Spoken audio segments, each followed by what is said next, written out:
अस्सलाम वालेकुम। Welcome to my YouTube channel knowledge legacy. आज हम पढ़ेंगे फिजिक्स में chapter number 2 scalar and vectors. अच्छा, स्केलर और वेक्टर्स क्या होती हैं? स्केलर और वेक्टर्स में हमारे पास ये कि जो फिजिकल क्वांटिटी है, फिजिकल क्वांटिटीज़ के बारे में हमने चैप्टर नंबर 1 में हमने पढ़ ली थी कि फिजिकल क्वांटिटीज़ क्या होती हैं। अच्छा, फिजिकल क्वांटिटीज़ को हम कैटेगराइज करते हैं on the basis of direction. अच्छा, डायरेक्शन के बेस में हम फिजिकल क्वांटिटीज को कैटेगराइज करते हैं। किस बेस पे?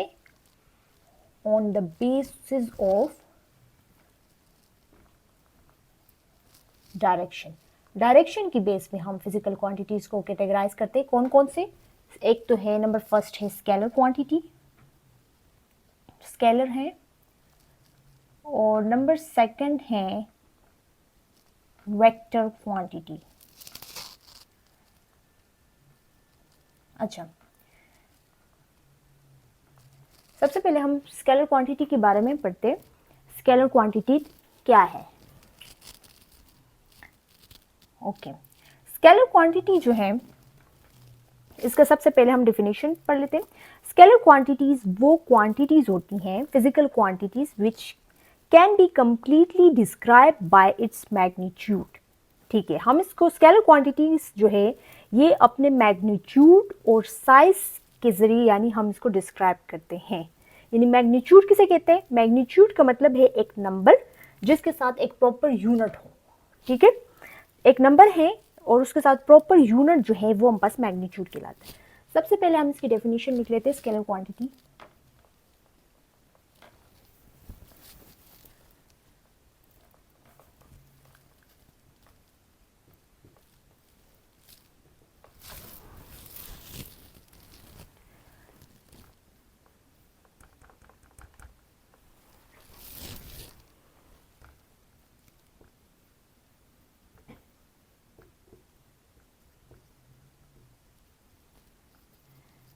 Physical quantity which can be completely described by its magnitude. By its magnitude. Magnitude किसे कहते हैं?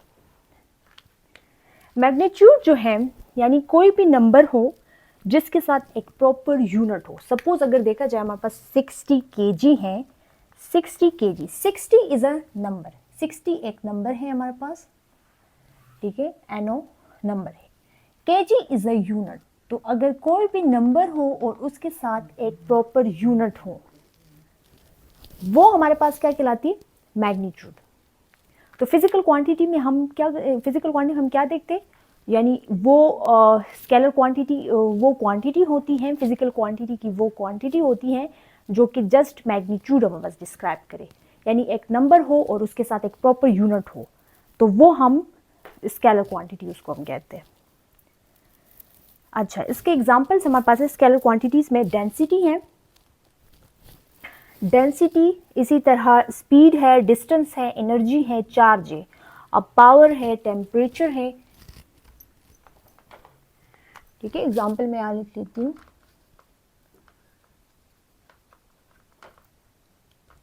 डेंसिटी,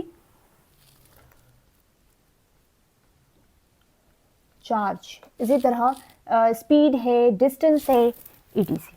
ठीक है, अब वेक्टर क्वांटिटी क्या है? वेक्टर क्वांटिटी हम डेफिनेशन लिख लेते हैं।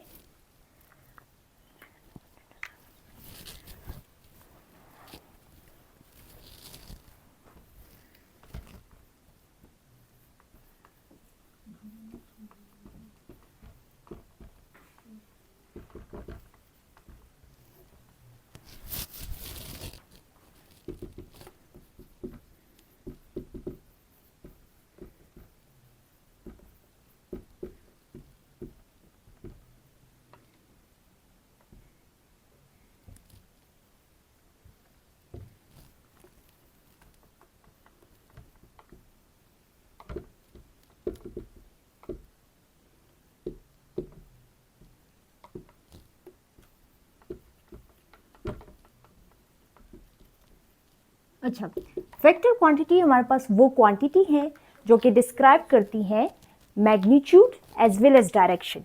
यानी इसमें हमारे पास मैग्नीट्यूड भी है और डायरेक्शन भी है, यानी दो चीज़ें इसमें। स्केलर क्वांटिटी में ओनली मैग्नीट्यूड, ठीक है, स्केलर क्वांटिटी वो क्वांटिटी जो जस्ट मैग्नीट्यूड डिस्क्राइब करे, और जो वेक्टर क्वांटिटी वो क्वांटिटी है जो कि डिस्क्राइब करे मैग्नीट्यूड और डायरेक्शन, यानी दो चीज़ें हैं, मैग्नीट्यूड भी है इसका और डायरेक्शन, यानी कौन सी डायरेक्शन में मूव करिए। अब इसका एग्जाम्पल है हमारे पास वेट, वेलोसिटी और फ्रैक्शन, ठीक है। इसी तरह फोर्स भी वेक्टर क्वांटिटी में आती है, ठीक है।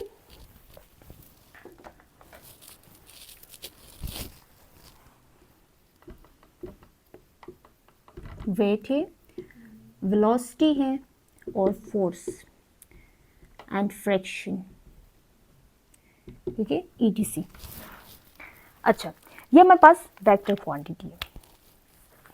इसी तरह वेक्टर क्वांटिटी जो है हम रिप्रेजेंट करते हैं टू वेज में। कौन कौन से वेज होती है? एक तो है हमारे पास सिंबॉलिकल रिप्रेजेंटेशन, यानी हम इसको रिप्रेजेंट कैसे करते हैं, वेक्टर क्वांटिटी हमें कैसे पता होगा कि वेक्टर क्वांटिटी, तो ये एक सिंबॉलिकल रिप्रेजेंटेशन से हम इसको रिप्रेजेंट करते हैं। दूसरा है हमारे पास ग्राफिकल रिप्रेजेंटेशन। ओके, हम इसको डिवाइड करते हैं सिंबॉलिकल में,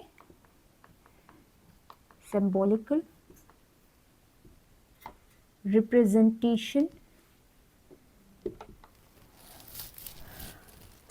और दूसरा हमारे पास है graphical representation. Okay, symbolical representation क्या है? मैं डेफिनेशंस नहीं लिखती, मैं बता देती हूँ। Symbolical representation is represented by bold face letter, यानी सिंबॉलिकल रिप्रेजेंटेशन वो रिप्रेजेंटेशन होती है वेक्टर क्वांटिटी के जो हम, यानी जिसमें हम, यानी बोल्ड फेस लेटर को हम रिप्रेजेंट कर दिए, यानी कोई भी अगर लेटर है तो हम उसको बोल्ड फेस में लिखते हैं, ठीक है। यानी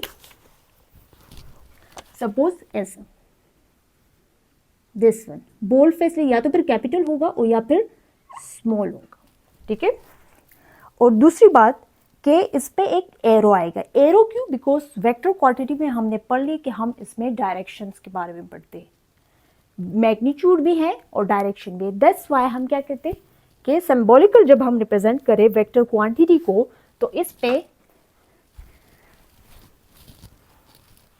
एरो आता है। एरो या तो ऊपर होगा, अबोव होगा एंड या फिर बिलो होगा, ठीक है। अगर ए है सपोज, इस पे एरो या तो अबोव आएगा लेटर के और या फिर बिलो द लेटर आ जाएगा। तो ये हमारे पास है सिंबॉलिकल रिप्रेजेंटेशन। इसी तरह number second is graphical representation. अच्छा, ग्राफिकली जो है हम एक वेक्टर को रिप्रेजेंट करते हैं एक एरो के साथ, ठीक है।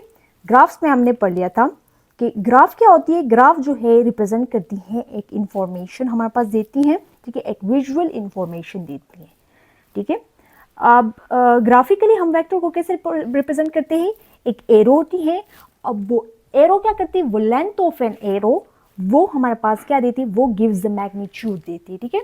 यानी एरो की जितनी लेंथ है तो वो हमारे पास मैग्नीट्यूड देगी, और एरो का जो हेड पॉइंट है वो हमारे पास डायरेक्शन देगा, ठीक है। सपोज अगर हमारे पास एक एरो है,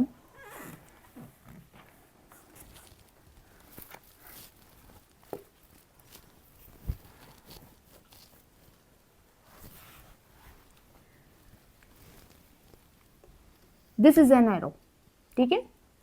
अब ग्राफ जो है ये रिप्रेजेंट करता है कि एरो का जो हेड पॉइंट है ये हमारे पास डायरेक्शन देगा, और एरो का जो लेंथ है, यानी जितनी लेंथ है इस एरो की, तो ये हमारे पास क्या देगा? ये हमारे पास मैग्नीट्यूड, ठीक है, यानी मैग्नीट्यूड हमारे पास देगा। और एरो का जो हेड पॉइंट है वो डायरेक्शन बताए, क्योंकि हमने डायरेक्शन वेक्टर क्वांटिटी में पढ़ा है, ठीक है। मैग्नीट्यूड भी होगा as well as direction, that's why हम ग्राफिकल रिप्रेजेंटेशन में डायरेक्शन देगा।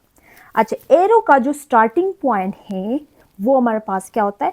वो टेल होता है, और एरो का जो हेड पॉइंट है, यानी जिसको हम एंडिंग पॉइंट होते हैं, वो head of an arrow. This is tail because of starting point of an arrow, और जो एंडिंग पॉइंट है ये हमारे पास कहलाता है हेड ऑफ एन एरो। सही। अच्छा, हमारे पास अब कोऑर्डिनेट सिस्टम्स के बारे में पढ़ लेते हैं कि कोऑर्डिनेट सिस्टम क्या होता है। अच्छा, वेक्टर्स को जो हम कंसिडर करते हैं एक रेफरेंस के थ्रू, ठीक है। अब ज्योग्राफिकल कोऑर्डिनेट सिस्टम भी होता है इसमें, और एक जो है हमारे पास कार्टेशियन कोऑर्डिनेट सिस्टम होता है।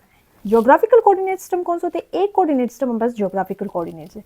ज्योग्राफिकल में हम नॉर्थ, साउथ, ईस्ट, वेस्ट के बारे में पढ़ते हैं, ठीक है, जिसको हम लीव्स कहते हैं। और कार्टेशियन कोऑर्डिनेट सिस्टम में हमारे पास क्या होते हैं? एक्स एक्सिस और वाई एक्सिस, ठीक है, जो कि हम मैथ्स में अलजेब्रिक मैथ्स में हम जब पढ़ रहे होते हैं ज्योमेट्री में, ठीक है, तो इसका एक्स एक्सिस और वाई एक्सिस वो हमारे पास कहलाती है कार्टेशियन कोऑर्डिनेट सिस्टम में हम लेके आते हैं। तो ये हमारे पास के ये कोऑर्डिनेट सिस्टम्स है, हम इसको यूज करते हैं वेक्टर को रिप्रेजेंट करने के लिए, ठीक है। ओके, सो ये हमारे पास आज के लेक्चर है। Thank you very much.